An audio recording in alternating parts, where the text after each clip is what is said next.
Hello everyone and welcome back to the lecture series जिसमें हम strength of material के GATE के question solve कर रहे हैं। तो लास्ट 2 लेक्चर्स में हमने गेट 2020 में जो क्वेश्चन आए थे वो सॉल्व कर लिए थे। आज हम गेट 2019 में जो क्वेश्चन आए हैं उन्हें सॉल्व करने जा रहे हैं। तो आज हम मॉर्निंग के क्वेश्चन सॉल्व करने की कोशिश करेंगे। तो let's start with first question. An element is subjected to biaxial normal tensile strain of this and this. The normal strain in the plane of maximum shear strain is. तो इस question को solve करने के हमारे पास दो तरीके हो सकते हैं। एक तो हम एनालिटिकली जो हमारे पास फॉर्मूले होते हैं उनको अप्लाई कर सकते हैं। सेकंड मेथड जो जनरली मैं 2 लेक्चर से कहता भी आ रहा हूँ, मोहर सर्कल का मेथड होगा, जिसको मैं ज़्यादा थोड़ा प्रेफर करता हूँ। तो अगर हम इसमें मोहर सर्कल ड्रॉ करने की कोशिश करते हैं तो हमें दिख रहा है कि एक by axial normal tensile strain की बात कर रहा है। दोनों प्लेन में केवल क्या कर रहा है, टेंसाइल स्ट्रेन लग रहा है। तो हम ये कह सकते हैं कि दोनों ही प्लेन जो हमारे पास क्या है, प्रिंसिपल प्लेन है। तो अगर यहाँ पे मैं फिगर ड्रॉ करता हूँ तो ये कुछ इस तरह से अगर मैं मोहर सर्कल ड्रॉ करता हूँ, टाउ वर्सेस सिग्मा का कर्व जो होता है हमारे पास, तो यहाँ पे 2 पॉइंट है जिसमें एक में तो 0.0030 की बात हो रही है और एक पॉइंट क्या है, 0.0020। तो इन इसको डायमीटर मानते हुए अगर मैं सर्कल ड्रॉ करता हूँ तो इस तरह से कुछ एक सर्कल आ जाएगा। तो ये दिस सर्कल विल रिप्रेजेंटिंग ये कंडीशन, जो क्वेश्चन में गिवन कंडीशन है उसको रिप्रेजेंट कर रहा है।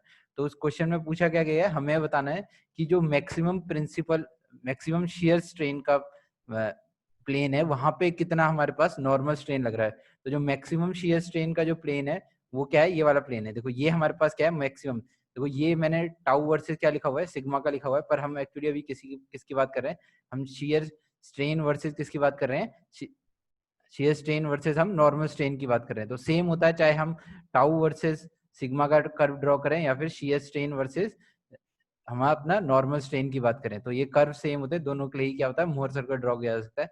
तो ये प्लेन क्या रिप्रेजेंट कर रहा है, this plane is representing maximum shear strain का प्लेन को रिप्रेजेंट कर रहा है। और ये जो पॉइंट होगा इस एक्स एक्सेस पे, ये क्या रिप्रेजेंट करेगा, ये इस प्लेन के नॉर्मल स्ट्रेस की बात करेगा। तो अगर मुझे नॉर्मल स्ट्रेन की बात करेगा तो मुझे नॉर्मल स्ट्रेन अगर उस प्लेन पे कैलकुलेट करना है तो मैं क्या कैलकुलेट कर सकता हूँ। देखो यहाँ पे आराम से अगर फिगर में देखूंगा तो दिस एंड दिस, इसके हिसाब से अगर मैं देखता हूँ तो क्या कैसे निकाल सकता हूँ।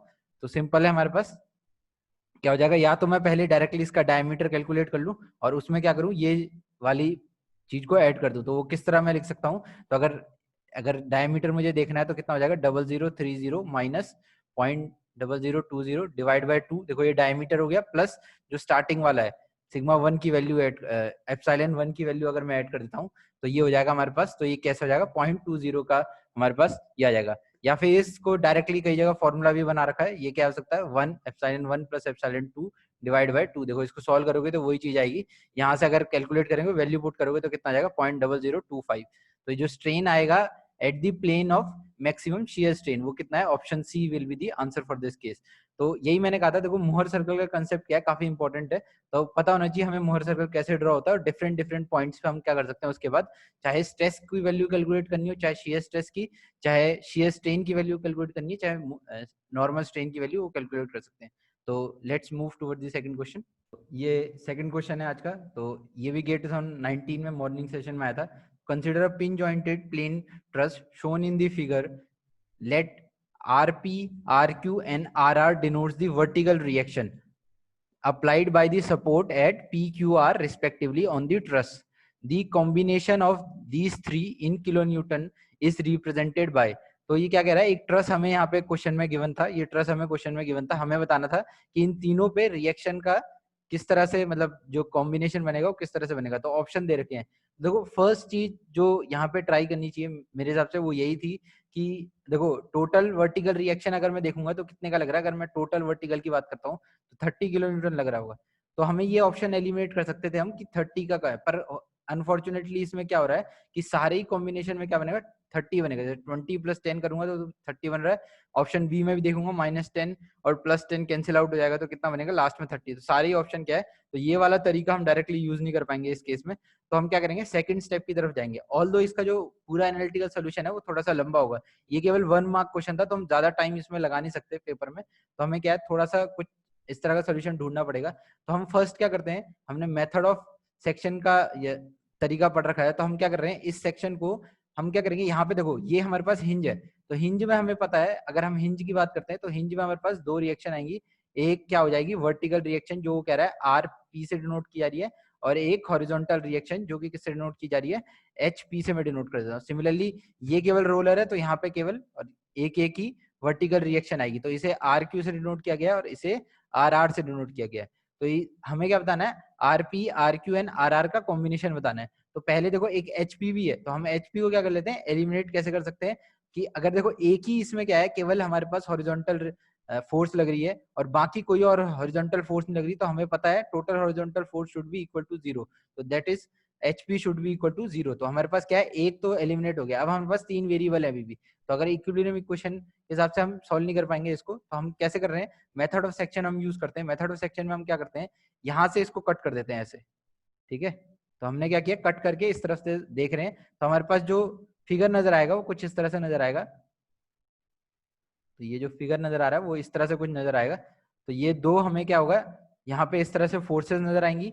एक फोर्स जो 30 किलोमीटर का यहाँ पे लगा हुआ है वो नजर आएगा, ठीक है। और देखो थोड़ा सा ट्रेंगल क्या है नीचे को बनेगा, तो उससे कोई फर्क नहीं पड़ रहा है यहाँ पे, हॉरिजॉन्टल हमने 0 ही कर दिया पहले। और ये हमारे पास क्या है आरपी नजर आएगा।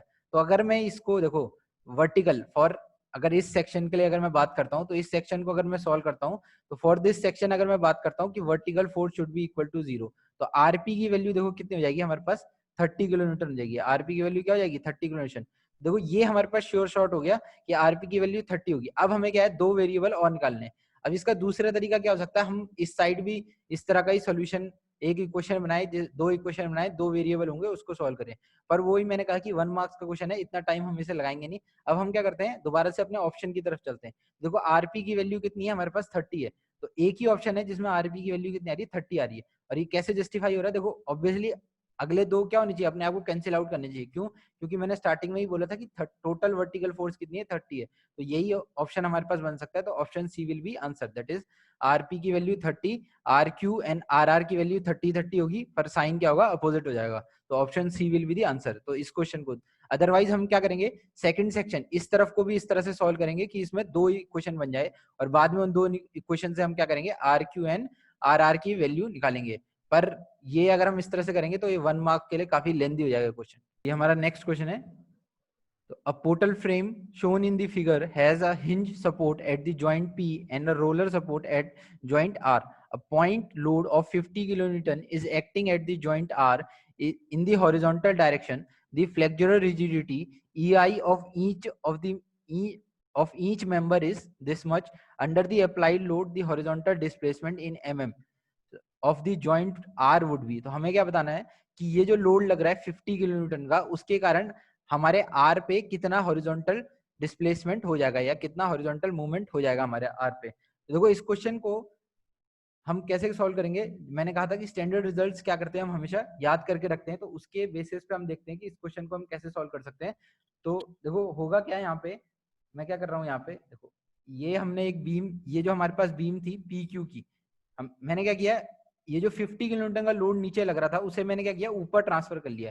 यहाँ पे मैं इस तरह से क्या है इसे अभी ऐसे ही मान लेता हूँ। तो 50 किलोमीटर का जो लोड लग रहा था मैंने उसको क्या किया ट्रांसफर कर लिया। तो वो जो ट्रांसफर हो जाएगा वो क्या होगा इस तरह से एक मूवमेंट यहाँ पे क्रिएट करेगा। तो वो कितना हो जाएगा 50 इंटू 10 का लीवर आर्म हो गया, तो 500 किलो न्यूटन मीटर का क्या हो जाएगा मूवमेंट मेरे पास क्या हो जाएगा ट्रांसफर हो जाएगा। तो देखो अब इस बीम को केवल ऊपर वाली को मैं अलग से देखता हूँ, तो मेरे पास क्या हो जाएगा ये 90 डिग्री यहाँ पे सॉरी हिंज लगा है, यहाँ पे तुम कुछ भी एक सपोर्ट हम मान लेते हैं यहाँ पे। तो इस तरह से क्या होगा एक मूवमेंट हो जाएगा हमारे पास 500 किलो न्यूटन मीटर का। देखो ये इस बीम का वेरिएशन या इस बीम का डिफ्लेक्टेड शेप कैसे नजर आएगा, इस तरह से कुछ नजर आएगा। यहाँ पे क्या जाएगा एक स्लोप बन जाएगा जिसे मैं थीटा क्यू से डिनोट कर सकता हूँ। तो this is our theta Q. वो जितना ये स्लोप देखो हमें हमें पता है रिजिड जॉइंट का कंसेप्ट क्या होता है। रिजिड जॉइंट का कंसेप्ट ये होता है कि जो एंगल वो पहले बना रहे थे, तो जैसे क्यू पे ये 90 डिग्री का एंगल बना रहे थे, बाद में भी जब ये डिफ्लेक्ट होंगे तो देखो ये इस तरह से डिफ्लेक्ट हुआ है, तो ये भी ऑटोमेटिकली ऐसे डिफ्लेक्ट होगा कि अभी भी एंगल कितना रहेगा इन दोनों के बीच 90 डिग्री का एंगल रहेगा। कितना रहेगा 90 डिग्री का एंगल रहेगा। तो सिमिलरली जो मेरे पास नीचे वाला सेक्शन है वो भी क्या हो जाएगा कुछ डिफ्लेक्ट हो जाएगा। अगर मैं ये कह रहा हूँ कि ये मेरे पास इनिशियल था इस केस में, तो इसका भी अगर मैं डिफ्लेक्टेड कर्व बनाऊंगा तो ये भी क्या हो जाएगा कुछ इस तरह से डिफ्लेक्ट हो जाएगा। ठीक है, तो ये कुछ डिफ्लेक्ट हो गया, तो ये जो स्लोप रहेगा ये भी कितना रहेगा थीटा क्यू स्लोप रहेगा। तो ये मेरे पास क्या होगा एक डिस्टेंस आ गया, पर देखो ये आंसर नहीं है अभी, ये डेल्टा 1 आ गया मेरे पास, एक हॉरिजॉन्टल डिस्प्लेसमेंट आ गया। अब देखो यहाँ पे क्या हो रहा है एक 50 किलोन्यूटन का एक्स्ट्रा लोड भी लग रहा है, तो उसके कारण मैं क्या मान लूंगा कि ये मेरे पास अब ये जो Q पॉइंट है, अब ये क्या है, एज अ फिक्स सपोर्ट काम कर रहा है, ठीक है। तो मैं क्या मान लूंगा, इसके बाद वो फर्दर डिफ्लेक्ट होगा, तो जो फर्दर डिफ्लेक्ट होगा वो कुछ इस तरह से डिफ्लेक्शन आएगा। तो ये जो सेकंड है, ये एक और डिफ्लेक्शन है, दैट इज θ2। ये क्या हो जाएगा, ये Δ2 हो जाएगा, सॉरी θ2 मैंने कह दिया, ये क्या हो जाएगा, Δ2 हो जाएगा। अब मुझे ये पता होना चाहिए कि Δ1 और Δ2 किस किस कारणों से आ रहे हैं, तभी मैं क्या कर सकता हूँ, निकाल सकता हूँ। तो ये देखो, ये यहाँ पे मैंने बोला, एक तो हमें स्टैंडर्ड रिजल्ट्स हमेशा याद होने चाहिए, और प्लस ये जो तरीका होता है, ये किस तरह से अप्लाई करते हैं हमें ये पता होना चाहिए, ठीक है। तो Δ1 किसकी वजह से होगा, Δ1 is due to the slope. तो अगर मुझे Δ1 कैलकुलेट करना है यहाँ पे, अगर मैं Δ1 की बात करता हूँ, तो Δ1 विल बी इक्वल टू, देखो, theta Q into length, length किसकी होगी, लेंथ मैं बात कर रहा हूँ क्यू आर जो सेगमेंट है उसकी लेंथ, और Δ2 की अगर मुझे बात करनी है तो Δ2 कैसे निकलेगा, देखो Δ2 के लिए मैं क्या करूंगा, इस तरह से अगर मेरे को कोई फिक्स बीम दी होती, यहाँ पे क्या है, एक पी लोड लग रखा होता है, तो कैंटिलीवर सेक्शन बन गया, तो कैंटिलीवर के लिए कितना होता है, PL क्यूब अपॉन 3EI, कितना होता है, PL क्यूब अपॉन 3EI। अब क्वेश्चन अराइजेस कि थीटा क्यू कैसे निकलेगा, देखो थीटा क्यू यहाँ पे हम निकाल लेते हैं, देखो सॉरी, अगर थीटा क्यू निकाल लेते हैं हम यहाँ पे, थीटा क्यू मैं कैसे निकाल सकता हूँ, देखो थीटा क्यू सिंपल है कि एक सिंपली सपोर्टेड बीम है, यहाँ पे मूवमेंट लग रखा है, तो नियर एंड पे हमारे पास कितना आता है, नियर एंड पे हमारे पास आता है ML अपॉन 3EI। तो ये मेरे पास थीटा क्यू हो गया। इसको देखो अब मैं यहाँ पुट कर देता हूँ, डेल्टा एम कितना हो जाएगा, देखो एम सिंपली मैंने निकाल दिया 500। एल देखो, अगर तुम एल यहाँ पे ध्यान रखना, जो लेंथ है, लेंथ ऑफ द बीम होती है, तो लेंथ ऑफ द बीम का मतलब क्या है, हम PQ की लेंथ को कंसिडर करेंगे, तो PQ की लेंथ कितनी है, 5 है, और ये कितना होगा 3 इंटू EI की अगर मैं बात करूंगा, देखो EI देख लेते हैं, EI कितना गिवन है, सॉरी 10⁻³ नहीं 10⁻6 गिवन है क्वेश्चन में, कितना गिवन है, 10⁻6 गिवन है। तो अगर मैं यहाँ से इसे पुट करता हूँ Δ1 में अगर मैं पुट करता हूँ, तो थीटा की value is 500 into 5 divide by 3 into 10⁻6 multiplied by length. देखो अब लेंथ किसकी आ रही, QR की लेंथ आ रही है, वो कितनी गिवन है, 10 गिवन है।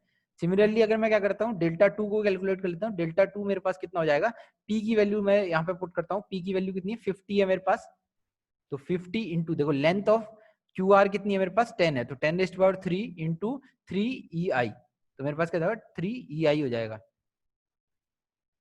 कितना हो जाएगा, 3EI हो जाएगा, 10⁻6 हो जाएगा मेरे पास यहाँ पे, ठीक है।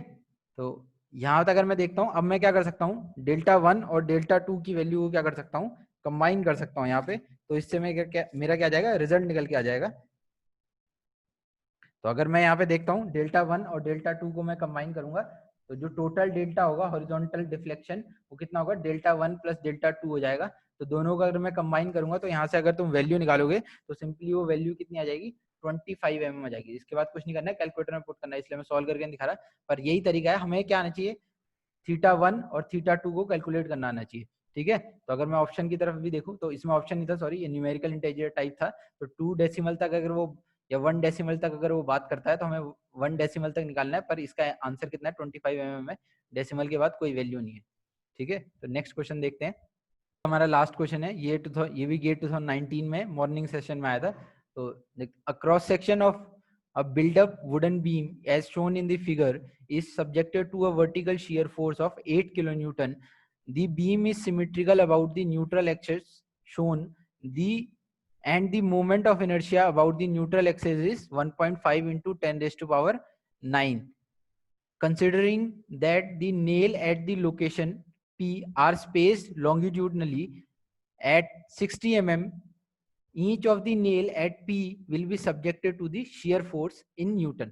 तो हमें क्या बताना है, ये जो नेल हमें यहाँ पे इस फिगर में दिख रही है, हम इस फिगर में जो नेल देख सकते हैं, P नेल, इस पे कितना shear फोर्स लग रहा होगा, ये हमें बताना है। देखो यहाँ पे हमें क्या पता होना चाहिए कि इस तरह से अगर हमारे पास बीम है कोई भी, मैंने क्या किया है, एक आई क्रॉस सेक्शन दोबारा से बनाया, तो अगर इस तरह से कोई बीम है, अगर यहाँ पे बात करता है कि यहाँ पे कोई shear फोर्स निकालो, वो यहाँ पे कोई शेयर फोर्स निकालो, वो कैसे निकलता है, वो निकालने का तरीका देखो, एक फॉर्मूला हम सबने पढ़ रखा होगा कि टाउ इज इक्वल टू क्या होता है, tau is equal to VA bar divide by I into b. पर जब हम ये फॉर्मूला जनरली हम तब अप्लाई करते हैं जब हम इस तरह से वर्टिकल मेंबर की बात करो। अगर मुझे यहाँ पे निकालना होता, तो जब मैं इस तरह से एक हॉरिजॉन्टल मेंबर या हॉरिजॉन्टल क्रॉस सेक्शन की बात करता हूँ, तो वहां पे मैं क्या करता हूँ, टाउ इंटू बी को निकालता हूँ। इसे हम क्या कहते हैं, शेयर फ्लो भी कहते हैं। क्या कहते हैं, this is known as shear flow, देखो यूनिट से भी अगर मैं देखूंगा तो मेरे पास क्या आ जाएगा, shear stress per unit metre निकल के आ जाएगा, shear stress per unit length निकल के आ जाएगा हमारे पास। ठीक है, तो ये क्या हो जाएगा, अब अगर यूनिट मुझे देखनी है तो ये कितनी हो जाएगी, न्यूटन पर मीटर, या फिर जो भी यहाँ पे यूनिट है तुम्हारे पास। तो देखो यहाँ पे हम यही कर सकते हैं, इस सेक्शन पे अगर शेयर फोर्स निकालना है सिंपली, तो देखो पी पे मुझे क्या करना है, शेयर फोर्स निकालना है। तो शेयर फोर्स, अगर शेयर फ्लो निकाल लेते हैं तो shear force, shear flow will be equal to V into A Y bar divide by I हो जाएगा। देखो v क्या होता है हमारे पास, v इस फॉर्मूले में होता है कितना शेयर फोर्स लग रहा है पूरे क्रॉस सेक्शन पे। तो पूरे क्रॉस सेक्शन पे कितना शेयर फोर्स लग रहा है, 8 किलो न्यूटन 10⁻³ एरिया कितना हो जाएगा, देखो इसका एरिया लेना होता है हमें, किसका एरिया लेना होता है, इस क्रॉस सेक्शन का एरिया लेना होता है, ये मल्टीप्लाइड बाय ये। तो अगर इस फिगर में देखूंगा तो ये दिस मल्टीप्लाइड बाय दिस, तो यहां से अगर मैं देखता हूं तो ये कितना हो जाएगा, 50 मल्टीप्लाइड बाय 100, कितना हो जाएगा 50 मल्टीप्लाइड बाय 100 आ जाएगा। इसका बाद हम मुझे क्या निकालना है, वाई बार निकालना है। देखो न्यूट्रल एक्सिस से इसका सीजी कितनी दूर है, तो इसका सीजी मैं निकाल सकता हूँ। देखो हाफ कितना हो जाएगा, ये 200 का हो जाएगा, हाफ जो हो जाएगा वो कितना हो जाएगा, 200 mm हो जाएगा। ठीक है, और ये जो हमारे पास है ये कितने का है, ये हमारे पास 100 mm का है, तो इसका मैं हाफ कर दूंगा। ठीक है, तो अगर मैं अलग से थोड़ा समझा देता हूँ यहाँ पे, अगर कंफ्यूजन हो रहा है तो देखो यहाँ पे अगर मैं बनाता हूँ इसको, तो अगर ये आई सेक्शन दोबारा से मैं ड्रॉ कर रहा हूँ, ये आई सेक्शन है, तो अगर वो जो नेल की बात कर रहा है तो वो नेल क्या है, कुछ इस तरह से यहाँ पे लगी हुई है, उस नेल का टोटल डेप्थ कितनी है, 100 mm की दे रखी है, और जो क्रॉस सेक्शन से हाफ की डेप्थ है वो कितनी है हमारे पास, वो कितनी 200 mm है। तो इसके में अगर मुझे यहाँ का सीजी निकालना है, that is if I have to calculate this distance, ये अगर मुझे वाई बार कैलकुलेट करना है, ये अगर मुझे वाई बार कैलकुलेट करना है तो कितना हो जाएगा मेरे पास, 50 माइनस कर दूंगा 200 में से 150 हो जाएगा। ठीक है, तो Y bar will be equal to 150 divide by I की वैल्यू देखो क्वेश्चन में गिवन है, movement of inertia about the neutral axis, question में गिवन नहीं भी गिवन होती तो हम कैलकुलेट कर सकते हैं 1.5 इंटू 10⁻⁹। तो यहां से क्या हो जाएगा मेरे पास, शेयर फ्लो की वैल्यू आ जाएगी, पर ये आंसर नहीं है, दिस इज शेयर फ्लो। ठीक है, तो ये क्या करता है, शेयर फ्लो का मतलब होता है कि कितना शेयर स्ट्रेस लग रहा है पर यूनिट लेंथ, क्या लग रहा है, पर यूनिट लेंथ की बात मैं करता हूं। तो देखो पर यूनिट लेंथ या फिर पर यूनिट स्पेसिंग की बात हो रही है। तो देखो हमें स्पेसिंग गिवन है कि अगर मैं क्या करूं, इसे सामने से देखने की कोशिश करूंगा साइड से, तो इस साइड से मुझे कुछ इस तरह से नजर आएगा, तो एक नेल क्या है यहाँ लगी होगी और एक नेल क्या होगी यहाँ लगी होगी। तो इन दोनों के बीच की जो स्पेसिंग गिवन है वो कितनी गिवन है मेरे को, इन दोनों के बीच की स्पेसिंग क्वेश्चन में गिवन थी 60 mm की स्पेसिंग गिवन है। ठीक है, 60 mm की स्पेसिंग गिवन है। तो हमने क्या निकाल लिया, पर यूनिट हमने वो निकाल लिया, तो हम क्या करेंगे इसे, अगर शेयर फोर्स पर यूनिट या शेयर स्ट्रेस मैंने यहाँ पे लिख दिया ये, ठीक है, ये क्या हो जाएगा, शेयर स्ट्रेस ना हो गया, ये कितना है, shear force per unit spacing हमने निकाल ली है। तो अगर मुझे क्या निकालना है, शेयर फोर्स निकालना है, shear force in the nail निकालना है, इन वन नेल की अगर मैं बात करता हूँ कि एक नेल में कितनी शेयर फोर्स होगी, तो मैं क्या करूंगा, अपना जो Q इंटू स्पेसिंग से मल्टीप्लाई कर दूंगा, स्पेसिंग कितनी है 60 है। ठीक है, तो यहां से अगर तुम सॉल्व करोगे तो जो निकल के आएगा वो कितना निकल आएगा, 240 न्यूटन। एक बार पहले इसको सॉल्व कर देना, इसको अल्टीमेटली किससे मल्टीप्लाई कर देना, 60 से मल्टीप्लाई कर देना, तो हमारे पास क्या आएगा 240 न्यूटन है। तो option C will be the correct answer हो जाएगा। तो ठीक है, यहाँ पे ये ध्यान रखना कि शेयर फ्लो निकाला जाता है, उसके बाद हम क्या करते हैं, स्पेसिंग से मल्टीप्लाई करते हैं। इसका जो सेकंड टाइप का क्वेश्चन जनरली जो पेपर में आता है वो क्या आता है, टू कैलकुलेट दी स्पेसिंग, या फिर नंबर ऑफ नेल्स कैलकुलेट करने के लिए भी आता है कि नंबर ऑफ नेल्स कितनी रिक्वायर्ड है, number of nails to resist या परफेक्ट, या फिर रिक्वायर्ड स्पेसिंग कितनी होगी। इस तरह के क्या है, इस क्वेश्चन के वेरिएशन आते हैं सेम, पर कंसेप्ट जो है वो सेम यही लगता है, शेयर फ्लो का ही कंसेप्ट यहाँ पे लगता है हमारे पास। तो होपफुली समझ में आया होगा आज का लेक्चर। तो देखेंगे नेक्स्ट लेक्चर में हम गेट 2019 इवनिंग सेशन के क्वेश्चन सॉल्व करेंगे। So thank you for watching the lecture.